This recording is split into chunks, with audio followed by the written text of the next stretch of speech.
Shubho Sandhya friends, hoping I am audible and visible.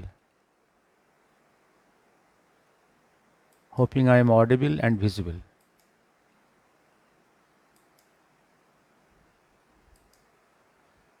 Hoping I am audible and visible. Yes, I am audible. I am visible at least. I am visible at least. I don't know whether I am audible or not. Please comment if I am not audible. Okay?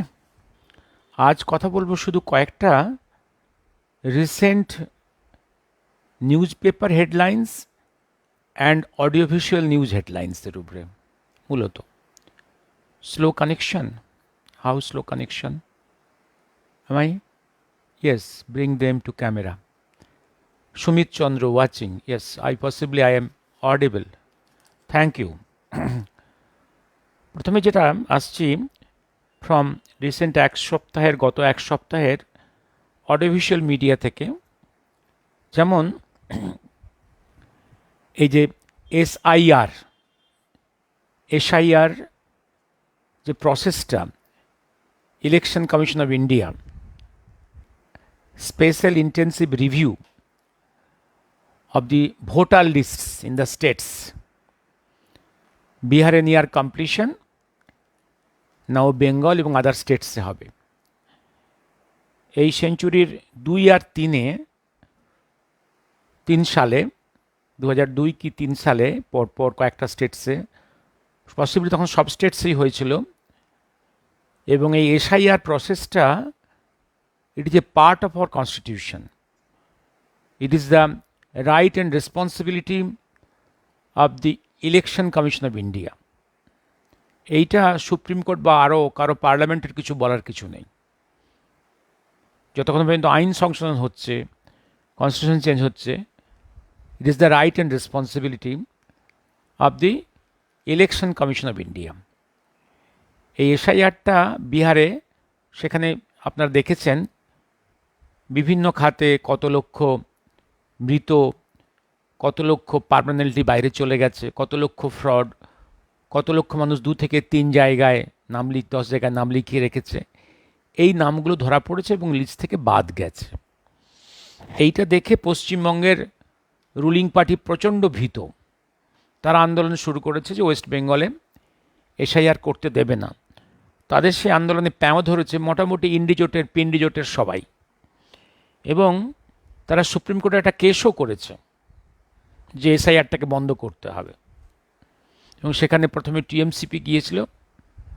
তারপরে অন্য সব independent জোটের সবাই গিয়েছে সেখানে কেসটা processing step by step processing এবং তারা কখনোই বলেনি যে এসআইআরটা বন্ধ করতে হবে তারা গো অ্যাহেড বলেছে okay but still the final judgement is waiting but the process to continue. এবার এই ইন্ডিপেন্ডেন্ট জোট আবার পার্লামেন্টেও ডিসকাশন চাই তুমি পার্লামেন্টেও ডিসকাশন চাইবে আর সুপ্রিম কোর্টেও কেস পেন্ডিং রাখবে এটা হতে পারে না একটা সাবজুডিস কেস আবার পার্লামেন্টে ডিসকাশন কী হবে এই একটা কন্ট্রাডিকশন আর একটা কন্ট্রাডিকশনস হচ্ছে দেখেছেন আমরা লাস্ট উইকে কংগ্রেসের সমর্থকরা চিফ ইলেকশন কমিশন অফিস দিল্লিতে হল্লাগল্লা করতে গেছে প্রচণ্ড মিছিল নিয়ে হল্লাগল্লা করতে গেছে তাদের দাবি বিভিন্ন জায়গাতে প্রচুর ভোট চুরি হচ্ছে এবং আরও হল্লাগোল্লা শোনা যাচ্ছে তারা বলছে যে ওয়েস্ট বেঙ্গলে প্রচুর ভোট চুরি হচ্ছে ভাই এই জন্যই তো ফিল্টার করতে হবে এসআইআরটা করতে হবে to filter out the false voters দেখুন কংগ্রেসের কীরকম স্ট্যান্ডগুলো দেখুন এবার আসছি আমি তারপরের আরেকটা নিউজ হেডলাইনে আসছি আমি আরেকটা হেডলাইনে কোথায় আসবো আজকের এটা হচ্ছে টাইমস অফ ইন্ডিয়ার এটা বোধহয় গতকালের 9th অগাস্টের headline Times of India Calcutta edition front page prime minister will protect our farmers ready to pay heavy price for it এই হেডলাইনটা কেন ইম্পর্ট্যান্ট? কারণ আপনারা জানেন যে এই মুহূর্তে ট্রেড প্যাক্ট নিয়ে ইউএসের সঙ্গে ইন্ডিয়ার সম্পর্ক খুব খারাপ, খুব তলানিতে পৌঁছে গেছে। এ নিয়ে এক শ্রেণীর মানুষ, এক শ্রেণীর পার্টি ভারতবর্ষে খুব বিদ্রূপ করছে যে মোদি সরকার কোনো ডিপ্লোম্যাসি বোঝে না, খুব ব্যর্থ ডিপ্লোম্যাসি, এত বাজে রিলেশনস তৈরি হয়ে গেল, ইন্ডিয়ার উপরে 50% ট্যারিফ বসে গেল, খুব খারাপ, মোদি সরকার অপদার্থ। ভাই ব্যাকগ্রাউন্ডটা কি? এই যে ট্রাম্প ক্ষমতায় এসেছিল, হ্যাঁ, ট্রাম্পের সঙ্গে মোদির ব্যক্তিগত সম্পর্ক আছে।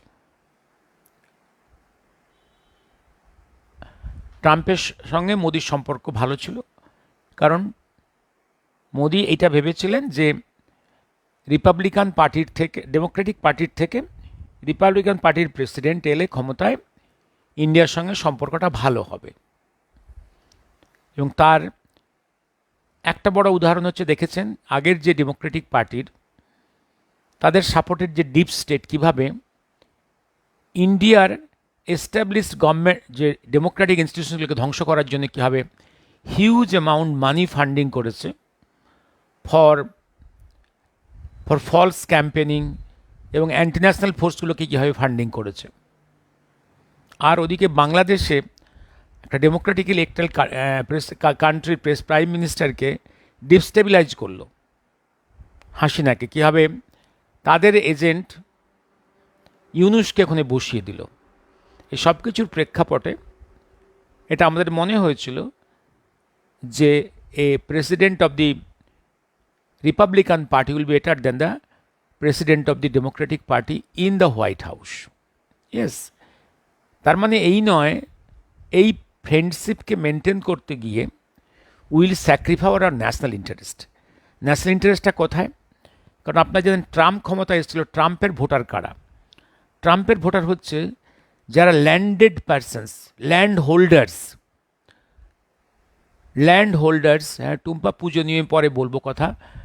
ইউএসএ নিজের, হ্যাঁ, ট্রাম্পের ভোটার্স কারা? তারা হচ্ছে land holders in the villages, rural areas. আর ডেমোক্র্যাটদের কারা সাপোর্টার? যারা বাইরে থেকে মাইগ্রেটেড পারসনস, যারা শহরে বাস করে, চাকরি বাকরি করে, অফিসে কাজ করে। এবার এই যে ট্রাম্প কথা দিয়েছে সেই আমেরিকাকে আবার গ্রেট করবে, make America great again, MAGA, এই যে স্লোগান দিয়েছে, তাকে তো বিজনেস করতে হবে। কারণ এই মুহূর্তে মনে রেখো, এই মুহূর্তে ইন্ডিয়ার সঙ্গে আমেরিকা ট্রেডসে আমেরিকা নেগেটিভ জায়গায় আছে, আর আমেরিকার সঙ্গে চীনের ট্রেডসে আমেরিকা নেগেটিভ জায়গায়, চীন প্লাস পয়েন্টে, এখানে ইন্ডিয়া প্লাস পয়েন্ট। তার কারণটা হচ্ছে চীন এবং ইন্ডিয়া আমেরিকান মার্কেটে বা আমেরিকাতে যে মেটেরিয়ালস, যে ভ্যালুজ পাঠায় তার থেকে কম আমদানি করে। অর্থাৎ এইখানে চীনের কাছে এবং ইন্ডিয়ার কাছে আমেরিকা হেরে বসে আছে। তাকে তো ট্রেড, এই যে ডেফিসিটটা, তাকে তো মেকআপ দিতে হবে।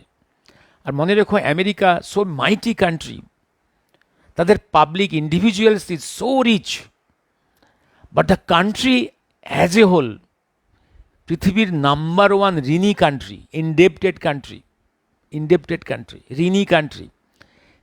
এই ইউএসের ন্যাশনাল ডেপ্ট হচ্ছে ওয়ার্ল্ডের নাম্বার 1। তাকে তো এই ডেফিসিটটা মেকআপ দিতে হবে।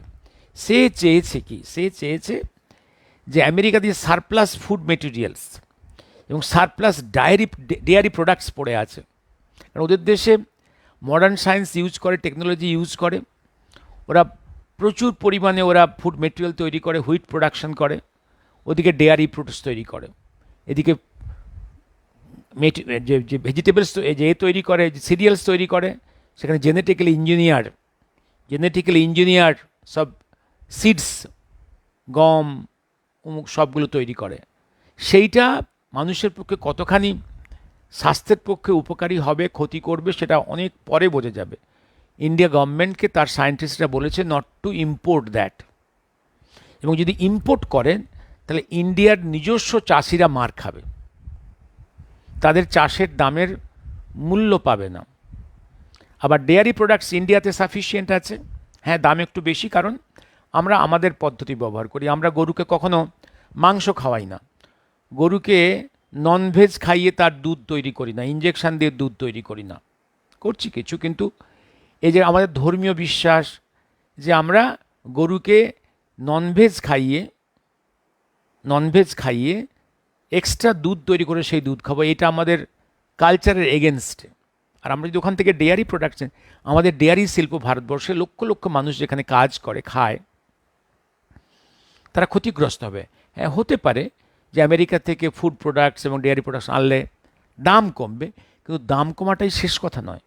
প্রশ্ন হচ্ছে আজকে যদি আমরা ডিপেন্ডেন্ট হয়ে যাই ওদের উপরে, তাহলে আমার এগ্রিকালচার সেক্টর এবং ডেয়ারি এরিয়া, তারা সেখান থেকে লোকে বেকার হয়ে যাবে। এই কাজগুলো বন্ধ হয়ে গেলে, একসময় যদি আমেরিকার সঙ্গে দ্বন্দ্ব লাগে, যুদ্ধ লাগে, তখন ওরা যখন এগুলো সাপ্লাই বন্ধ করে দেবে, will be at a loss, will be helpless.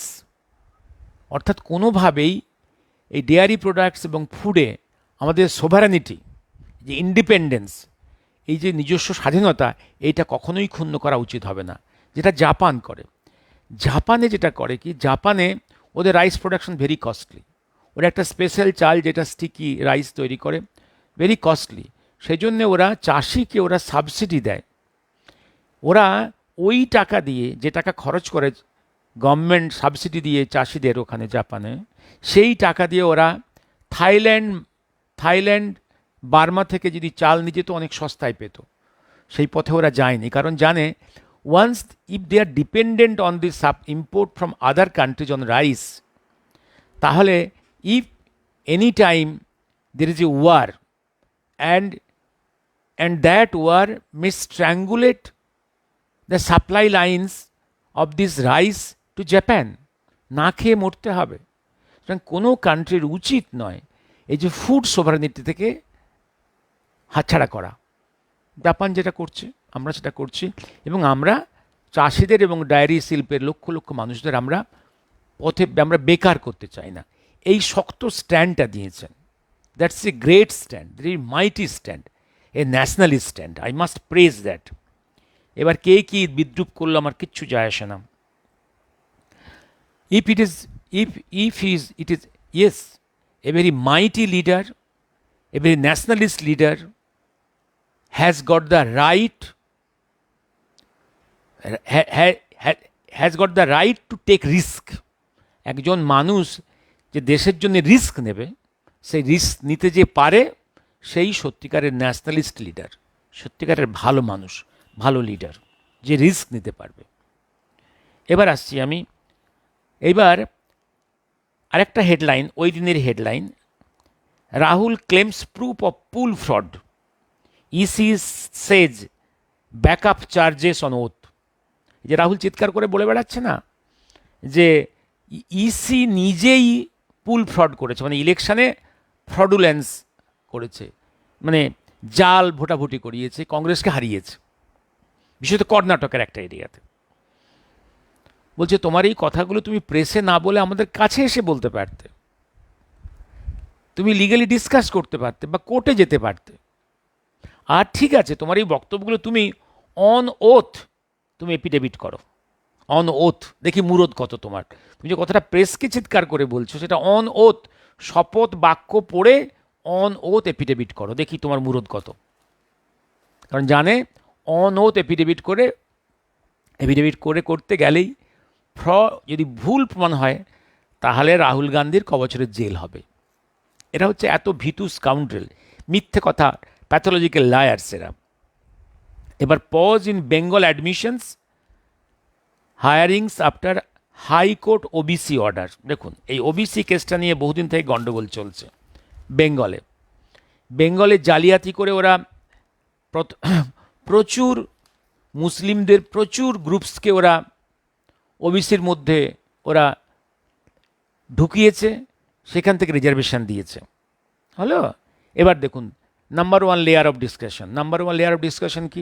প্রথমত, ইসলামের মধ্যে ওবিসি আসবে কি করে? ইসলাম তো দাবি করে তাদের ধর্ম তো ইউনিফর্ম ধর্ম, সেখানে কোনো কাস্ট অ্যান্ড ক্রিড নেই, সব ইউনিফর্ম প্ল্যাটফর্মে।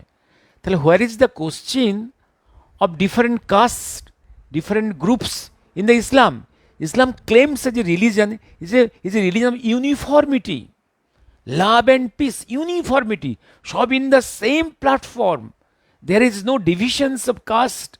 ওরা বিদ্রুপ করে হিন্দুদের মধ্যে কাস্ট আছে, তো তাই যদি দাবি হয় তাহলে ওবিসি মুসলমানদের মধ্যে থেকে এত ডজন গ্রুপস ওবিসি হচ্ছে কি করে? তারা সেই আগে হিন্দু ছিল, সে সময় কাস্ট সিস্টেম, সেইটাকে ফলো করে if you are enjoy you are eager to enjoy that, তো why you converted to Islam? Number one argument.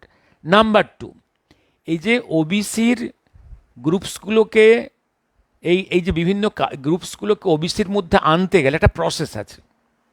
West Bengal government সেই কি প্রসেসটা ফলো করেছে? This is the question of the high court. High court দেখছে কোনো process follow করা হয়নি।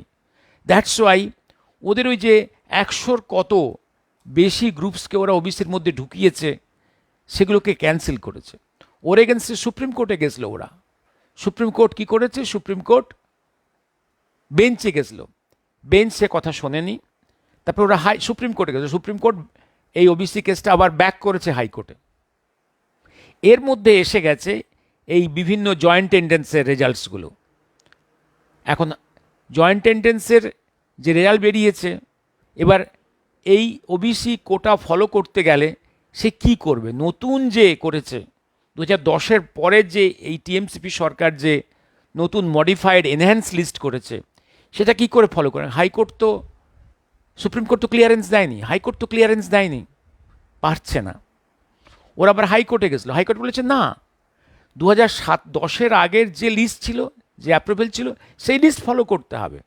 নতুন লিস্ট ফলো করতে ওরা পারবে না। এগেনস্টে চিৎকার করছে, ওরা সুপ্রিম কোর্টে যাবে।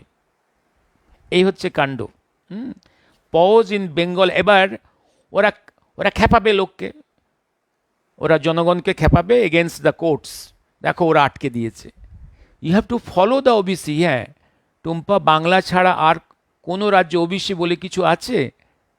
ওবিসি বলে কিছু আছে না? ওবিসিটা কিন্তু বিভিন্ন স্টেটসে আছে। হ্যাঁ ওবিসি বলে আছে, কিন্তু এরকম মুসলমানদের ডজন ডজন, মানে প্রায় 50-60টা নতুন কাস্ট তৈরি করে, ইসলামের মধ্যে আবার কাস্ট, মানে এক সোনার পাথর বাড়ি। সেটা করে ওদেরকে পাইয়ে দেওয়ার চেষ্টা হয়েছিল, সেইখান থেকে লিগেল সিস্টেমে এটা আটকে গেছে। এবার আমি আসছি আরেকটা খবরে, আজকে টুকটুক করে এদিকে যাব। এবার আসছি আমি আজকের আরেকটা, হ্যাঁ আজকের এটা বোধহয় আজকের খবর না, এটা শনিবার। যুগশঙ্কর একটা ভালো খবর, এটা শঙ্করের পছন্দ হবে। শঙ্কর কোথায়? শঙ্করের পছন্দ হবে। পাঠ্যক্রমে অন্তর্ভুক্ত হচ্ছে আরও 3 ভারতীয় বীরের কাহিনী। কে? নাম্বার 1, এটা এনসিইআরটির ডিসকাশন, এনসিইআরটির ওদের সিদ্ধান্ত। Number 1 field marshal Manek Shah. Number 2 মহাবীর চক্রপ্রাপ্ত ব্রিগেডিয়ার মোহাম্মদ উসমান এবং পরমবীর চক্রপ্রাপ্ত মেজর সোমনাথ শর্মা। এই 3 জনের নাম, তাদের জীবনী ছোট করে করে এবার স্কুলের পাঠ্যপুস্তকে আসবে। এটা হচ্ছে নিঃসন্দেহে ভালো খবর। কারণ যে ইতিহাসে সবসময় পড়ানো হয় গ্রেট আকবর, গ্রেট শাহজাহান, গ্রেট ঔরঙ্গজেব, সেগুলো তো চলে যাওয়া উচিত তো যারা বীর, যারা দেশের জন্য যুদ্ধ করেছে, তাদের জীবনীগুলো আসা। এবার বীরের জীবনী, আমাদের বীরের জীবনী পড়া উচিত। এবার মানেক শাহ সম্বন্ধে কিছু বলার নেই। উনি বিখ্যাত হয়েছেন 1971-এর বাংলাদেশ লিবারেশন ওয়ারে। এবং আমি আগেও বলেছি, বাংলাদেশ লিবারেশন ওয়ার যেভাবে উনি ক্ষমতা পাওয়ার পরে যেভাবে পরিচালনা করেছেন, এবং তার জুনিয়র্সরা এবং ফিল্ড কমান্ডার্সরা, এটা ইন্দিরা গান্ধী ভাবতে পারেননি এবং তার মনঃপূতও হয়নি। ফলে ওর পেনশনটাও আটকে দিছিল, ফিল্ড মার্শাল পেনশনটাও আটকে দিছিল। মানেকশা ইতিহাসে আসছে পাঠ্যপুস্তকে। আর আসছেন কার নাম? আর আসছেন ব্রিগেডিয়ার মোহাম্মদ উসমান, 1947-48 সালের প্রথম ভারত পাকিস্তান যুদ্ধে অসীম সাহসিকতা দেখান সেই কাশ্মীর ফ্রন্টে। অর্থাৎ এই যে এরা বলে না যে বিজেপি অত্যন্ত মুসলিম বিদ্বেষী, ইচ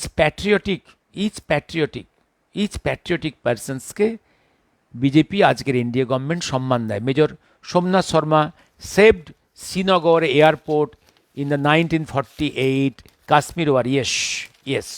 ইয়েস। এবার 1947-48-এর ভারত পাক যুদ্ধের সময় এইবার এই হ্যাঁ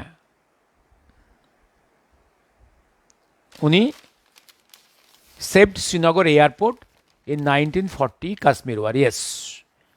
এই একটা খবর দিলাম। আর একটা খবর আসছি আমি, যেটা হচ্ছে কোনখানটা এই যে আমাদের সেন্টারের চিফ ইলেকশন কমিশন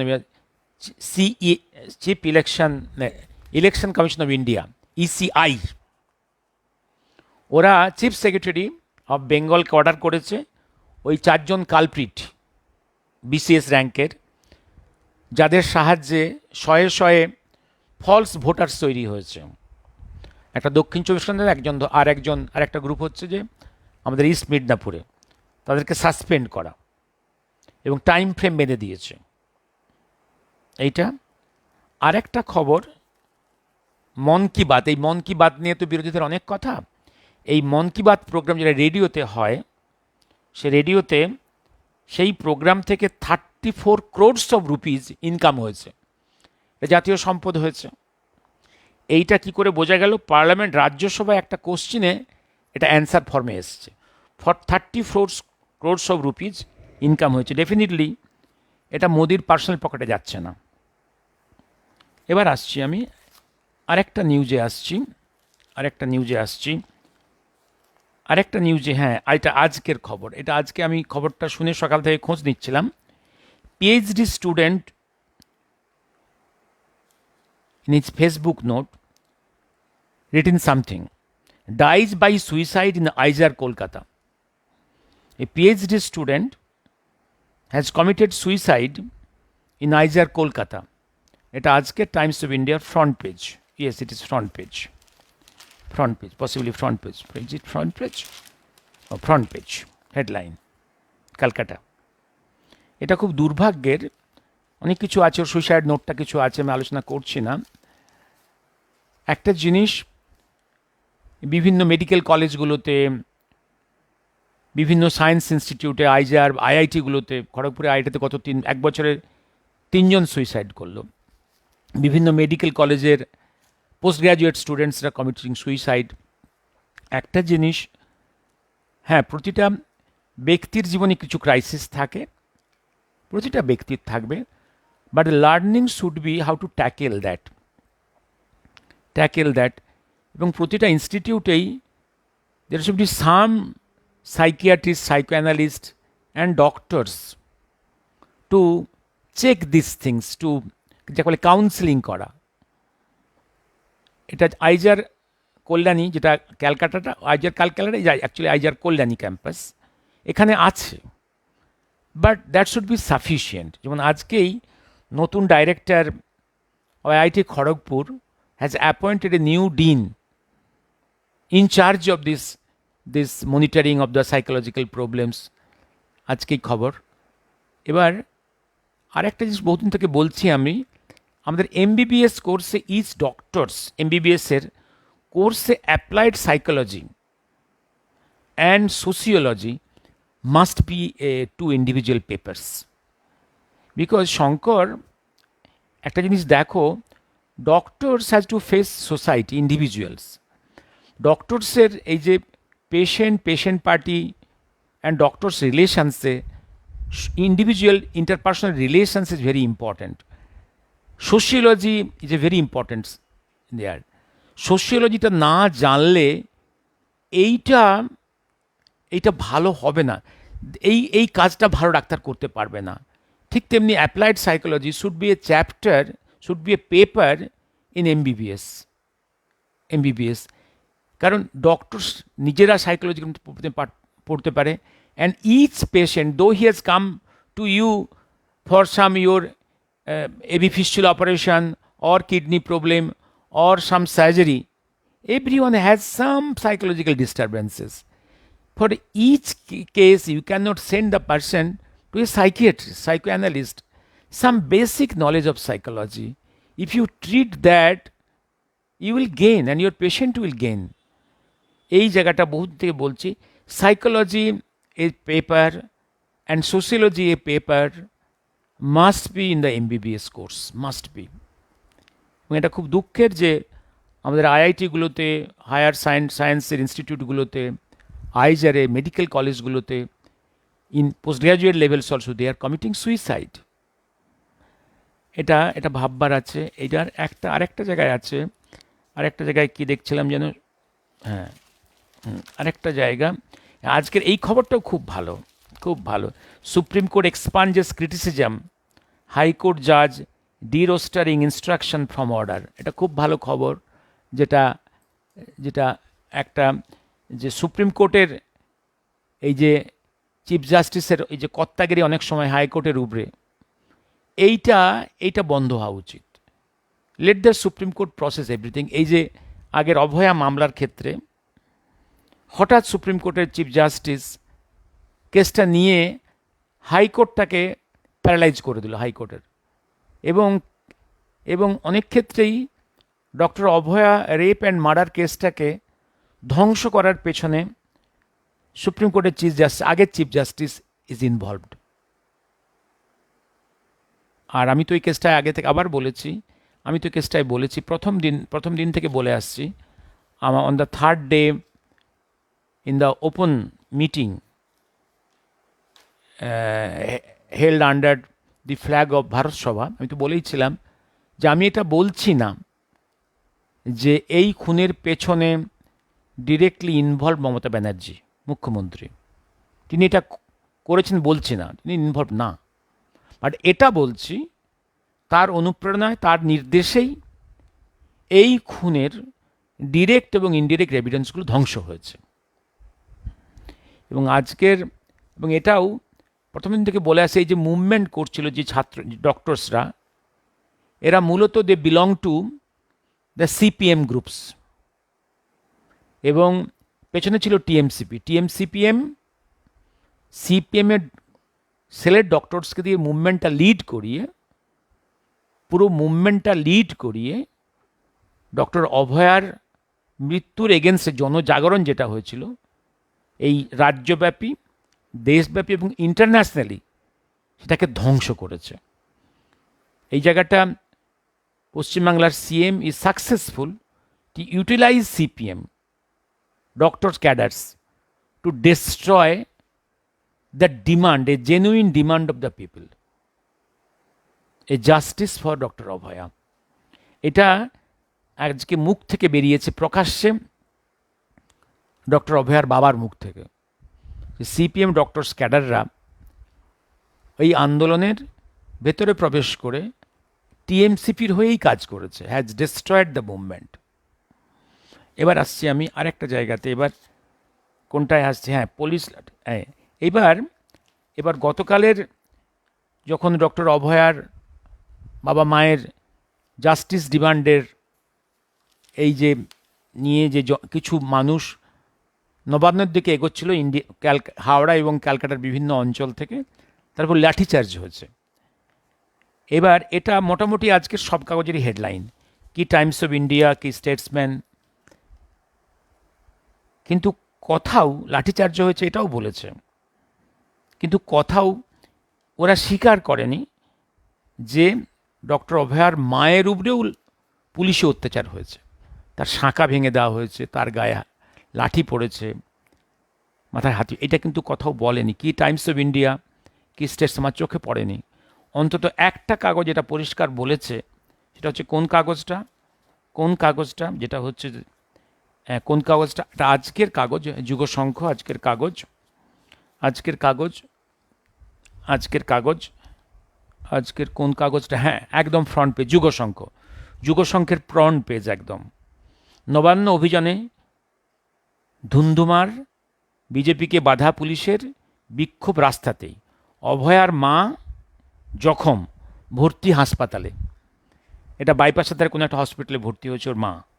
এবং মা যেটা প্রেসকে বলেছে, অ্যাটলিস্ট অ্যাজ পার যুগশঙ্খ, সেটা হচ্ছে কি, হ্যাঁ কপালে, এবং অভয়ার মায়ের অভিযোগ, মহিলা পুলিশের লাঠির আঘাতে তার কপাল অনেকটা ফুলে গিয়েছে, ভেঙে গিয়েছে হাতের শাঁকাও, তার পিঠেও আঘাত লেগেছে, যদিও পুলিশ এই অভিযোগ অস্বীকার করেছে। বিষয়টি নিয়ে সংবাদ মাধ্যমের অভয়ার মা বলেন, আমি সামনে এগোতেই মহিলা পুলিশরা আমাকে আটকায়, পুলিশ আমাকে মেরেছে, আমার হাতের শাঁকাটা দেখুন ভেঙে গিয়েছে, কপালটা দেখুন ফুলে গিয়েছে, হাত ও পিঠেও আঘাত পেয়েছি। ওর বাবাকেও মেরেছে, আসলে আমাদেরকে মেরে ফেলতে চায়, তাহলে আর বিচার চাইবার কেউ থাকবে না।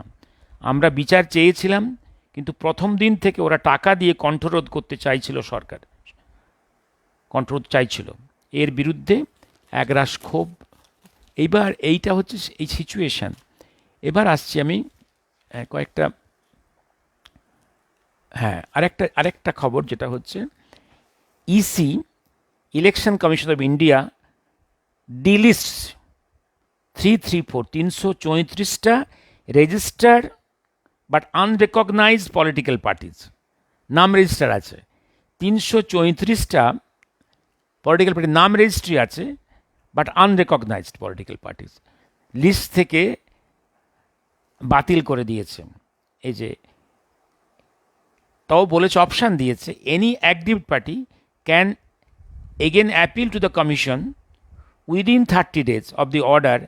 As per the ECI press note, there are currently 6 national parties and 67 state parties. State parties গুলো যেমন AIDMK R AIDMK and Shiv Sena and TMCP, এগুলো সবই হচ্ছে local parties, not national parties. আর আরেকটা ইম্পর্টেন্ট খবর হচ্ছে, কোন কাগজে দেখলাম, যে কয়েকশো অলরেডি ওরা ভোটার লিস্ট থেকে নাম বাতিল করে দিয়েছে। এটা সম্ভবত বেঙ্গলের ক্ষেত্রে এটা। হ্যাঁ, Shankar, psychiatry is taught without it's applied aspect. এটা তো এবার শঙ্কর বলে রাখি, আমার সাইকোলজির উপরে কেন আমার ভালোবাসাটা এসেছিল আমাদের সময়। তুমি তো আমার থেকে কয়েক বছরের মাত্র জুনিয়র। আমাদের সময় একদম ফার্স্ট ইয়ারেই, MBBS-এর ফার্স্ট ইয়ারেই 8খানা ক্লাস ছিল সাইকোলজি। যদিও পেপার ছিল না, পরীক্ষায় কোশ্চেন আসতো না, মেডিসিনে একটু ছোটো পার্ট ছিল। That created interest in me on the subject of psychology, then applied psychology. এবং তখন থেকেই এই অ্যাপ্লাইড ক্রিমিনোলজির উপরে আমার একটা লোভ ছিল। Naturally I have read some books on this volumes, psychology, applied psychology and criminology. এইটা আমার, তুমি জানো, এইটা আমার বিভিন্ন সাবজেক্ট নিয়ে যখন আর্গুমেন্ট করি অন হিস্ট্রি, আমার এই অ্যাঙ্গেলগুলো আমাকে হেল্প করে। আর আমার পার্সোনাল প্র্যাকটিসে আমি মনে করি যে আমার কিন্তু মনে করি আমার হেল্প হয়েছে ইন মাই পাবলিক লাইফ। এবার আসছি আমি তোমাদের কতগুলো প্রশ্ন আছে দেখছি। প্রশ্নগুলো কি দেখি শঙ্কর? হ্যাঁ, psychiatry is taught without applied aspect. আমাদের থিওরিটিক্যাল পড়ে হবে না, আমাদের অ্যাপ্লাইডটা পড়তে হবে। এবং ইন্ডিভিজুয়ালি পড়তেই পারে, কিন্তু this should be A part in our subject, in our courses, in MBBS courses. Brigadier Usman saved Poonch in 1948. Yes, Major Somnath Sharma saved Srinagar airport in 1948. Yes. এবার আমি আজকে আর বেশি কিছু বলবো না। আমি দেখে নিচ্ছি। আমি একটু কথা বলেছি আজকের হেডলাইন। হ্যাঁ, পুলিশ লাঠি চার্জেস। ইয়েস, লাঠি চার্জেস। আচ্ছা, ইসি আরেকটা হচ্ছে ইলেকশন কমিশনের কথাটা বলেছি। আর আজকের আমি অভয়ার মায়ের কথাটা বললাম। আমি কালকের কালকের একটু কথা বলি। শুক্রবার, যেহেতু শনিবারে আমার কলকাতায় কয়েকটা কাজ ছিল। একটা ছিল এই রাখি বন্ধন উৎসবের জন্য একটা, সেই উৎসব উপলক্ষে বিপ্লবী লিডার রায়ের উপরে কিছু কথা বলা একটা জায়গাতে মিটিংয়ে। আমি জানি হয়তো দেরি হয়ে যাবে, কারণ এই দিকের রাস্তা ব্লকড হয়ে যেতে পারে। আমি ফ্রাইডে রাত্রেই আমি কলকাতা রওনা হয়েছিলাম। আমার এই রাস্তাটা কভার করতে লাগে 2 ঘন্টা, আমার দিন 5 ঘন্টা লেগেছিল। আমি পরে বুঝতে পারি যে কেন এত জাম ছিল হাওড়াতে। পরে রাত্রেবেলা 12টার পরে খবর পেলাম যে একটা জায়গায় ওই উলবেড়িয়াতে রেলওয়ের একটা জায়গার উপরে একটা এনজিও একটা ক্যাম্প তৈরি করছিল। সেই ক্যাম্প থেকে পরের দিন কিছু খাওয়ার এবং জল দেওয়ার জন্য যারা অভিযানে যাবে তাদের জন্য ব্যবস্থা হচ্ছিল। বেঙ্গলের দিদিমণির পুলিশ গিয়ে সেগুলোকে ভেঙেছে। সেই সময়ই শুভেন্দু অধিকারী কলকাতা থেকে মেদিনীপুরের পথে আসছিল। দেখতে পেয়ে ও এখানে দাঁড়িয়ে যায়। দাঁড়িয়ে ও ন্যাচারালি ফোর্সফুলি, যেহেতু railway area is a property of the government of India, central government, আর যেহেতু ওই এনজিও ক্যাম্প করছিল with the permission of the railways, ওদেরকে তাড়িয়ে সেন্ট্রাল রেলওয়ে ফোর্স নিয়ে এসে ওইখানে আবার ওদের ক্যাম্পগুলো তৈরি করেছে।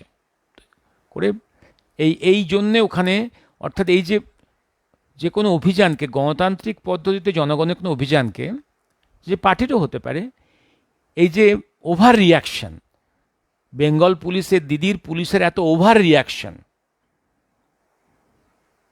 বিফোর দ্য অভিযান, ডিউরিং অভিযান এবং আফটার এই যে ওভার রিয়াকশন, এই ওভার রিয়াকশানটি তো প্রবলেম ক্রিয়েট করে। হয় over reaction.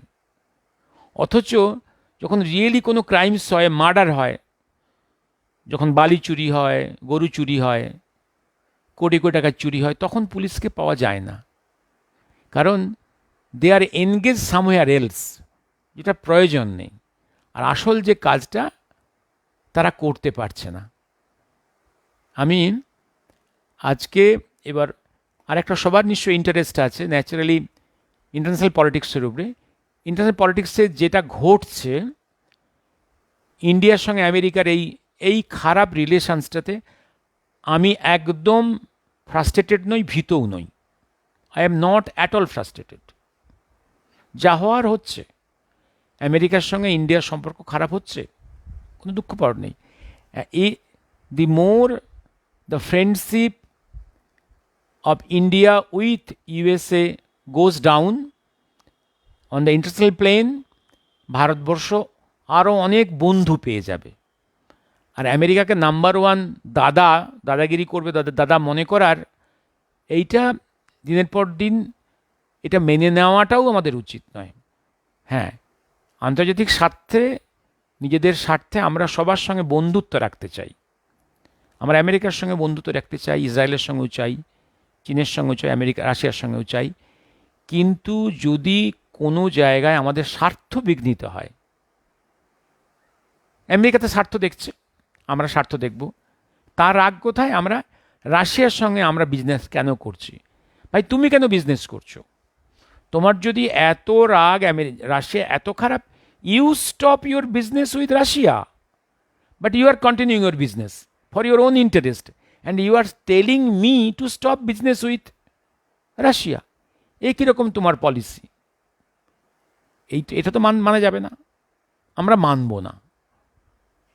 And India of 1950s, 60s, 70s, 80s, আজকের ইন্ডিয়া এক নয়। আজকের ইন্ডিয়া ডিপ্লোম্যাটিক্যালি অনেক স্ট্রং, ইকোনমিক্যালি, মিলিটারিলি, ইন্টেলেকচুয়ালি। অন্তত intellectuals in analysis of foreign policy, world affairs অনেক স্ট্রং। আমরা অনেক বন্ধু পেয়ে যাব।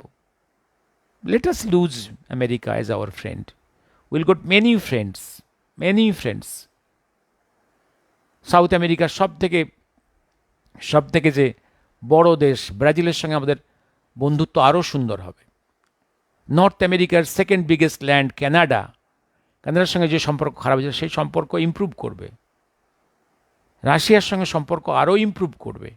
ইভেন ইন দিস সিচুয়েশান পিকুলিয়ারলি চীনের সঙ্গে ইন্ডিয়ার সম্পর্ক খুব ভালো হয়ে যেতে পারে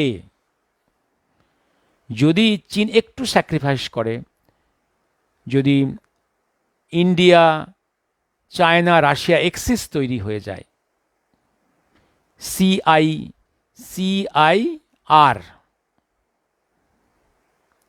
or ICR, India China Russia যদি এক্সিস তৈরি হয়ে যায়, তার থেকে তো ভালো কিছু হতে পারে না। But China has to sacrifice something. দেখা যাক। আর বাংলাদেশ ওই তো now they are tasting Islamic Bangladesh, let them taste Islamic Bangladesh. মহাকালের ওই কথাটা Shankar, let them taste Islamic Bangladesh. ওরা ইসলামিক বাংলাদেশটা চাটুক, ভালো করে চাখুক, taste them, let them taste. এবং একটা জিনিস এখনও আশা করি মহাকালের সেই কথা, উনি যেমন একটা কথা বলেছিলেন না একটা জায়গাতে, যে communism will die at its place of origin. Communism ধ্বংস হবে তার সৃষ্টির স্থান থেকে, যেখানে তার সৃষ্টি উদ্ভব হয়েছিল সেখান থেকেই। ঠিক আকার ইঙ্গিতে বলেই গেছেন ইসলামেরও মৃত্যু ঘটবে তার জন্মস্থান থেকে। সেই সায়েন্স অলরেডি এসে গেছে, সায়েন্স অ্যান্ড ফাইন্ডিংস এসে গেছে। এই অরিজিনটা ডেথ হয়ে গেলে পাকিস্তান এবং বাংলাদেশের কে ট্যাকেল করা অনেক ইজি হবে। And let them taste Islamic Bangladesh, and they are tasting. Radha Chatterjee, Prashanta Maiti, Shankar, আজকে থামি। আজকে বিশেষ কোনো স্পেসিফিক নিয়ে কিছু বক্তব্য রাখলাম না। একটা জিনিস আমি কালকে শঙ্কর বলেছি আমার স্পিচের, একটা জায়গা ছিল, নাম্বার 1 একটা জায়গা ছিল, আজকে লীলাদির 125তম জন্মবার্ষিকীতে কংগ্রেস দাবি করতে পারে, কারণ কংগ্রেসে একসময় লীলাদি ছিলেন, ফরওয়ার্ড ব্লক দাবি করতে পারে একসময় ফরওয়ার্ড ব্লকে তিনি ছিলেন, পরে সোশ্যালিস্ট গ্রুপে ছিলেন, পিএসপিতে ছিলেন, তারাও দাবি করতে পারে।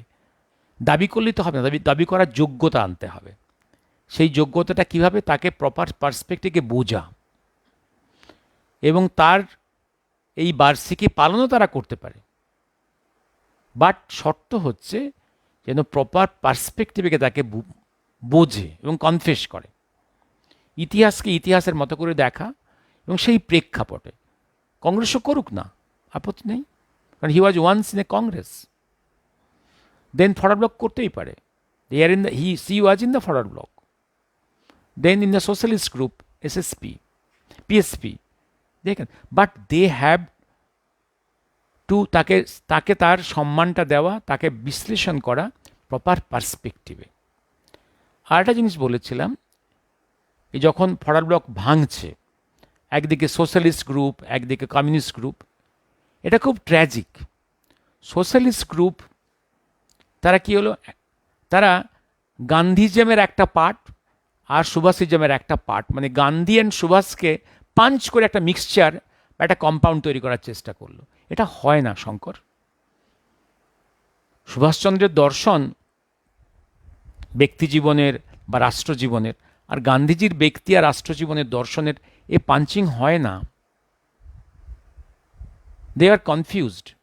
কিন্তু আজকেও যদি, হ্যাঁ তখন অনেক তথ্য হাতে আসেনি, বাট আজকে যদি কেউ গান্ধীজম এবং গান্ধী নিয়ে কনফিউজ থেকে থাকে, দ্যাটস এ ট্র্যাজেডি। ঠিক তেমনি মার্ক্সবাদ, তখন নাহলে মার্ক্সবাদ এবং কমিউনিস্ট পার্টির বিচরণ সম্বন্ধে অনেক কিছু জানা যায়নি।